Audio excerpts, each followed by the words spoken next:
I'm Adam Anshel for Pro Football Weekly, along with PFW draft expert Nolan Nawrocki. As we take a look at Nolan's mock draft version 3.0, we're looking at picks 11 through 15, and Nolan at number 11, the Houston Texans. Our offense was very good last year, a terrible pass defense. Now Wade Phillips and his defensive coordinator, what direction do they go?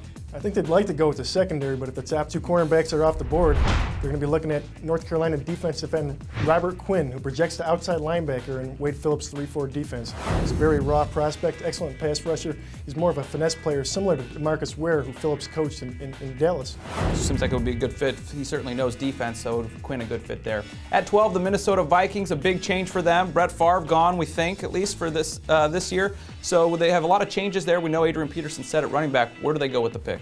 Well, defensive end is a logical place with Ray Edwards perhaps moving on in free agency. They got to get Jared Allen on one side, and J.J. Watt would be an excellent complement on the other. He's a guy that can move in from defensive end and defensive tackle in nickel situations and provide that power and that leadership in the locker room that I think Leslie Frazier is looking for in his first year as head coach.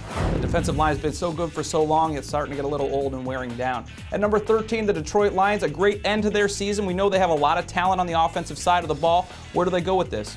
Offensive tackle is the logical choice. It's the place that they haven't been able to protect Matt Stafford the last 2 years.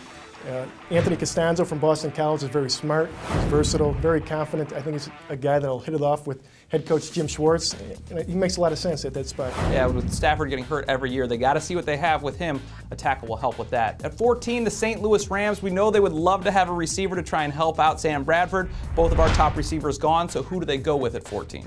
Aldon Smith from Missouri would be a very logical choice. He's a guy that could play inside or outside. Most of his production came inside, where head coach Steve Spagnuolo likes to create more pressure. So he'd be a natural fit inside for the St. Louis Rams. You know, Spagnuolo's with the Giants. They just loaded up on defensive linemen, maybe doing the same thing with the Rams. At 15, the Miami Dolphins, another possible landing spot for a quarterback. I think we had Cam Newton there at one point. Where do you think they go?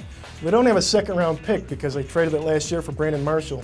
So this is a team that could be looking to trade back. And if they're forced to stay put, Jake Locker from Washington would make a lot of sense. He's a guy that didn't grade out like a true first-rounder, lacked consistency, lacked accuracy.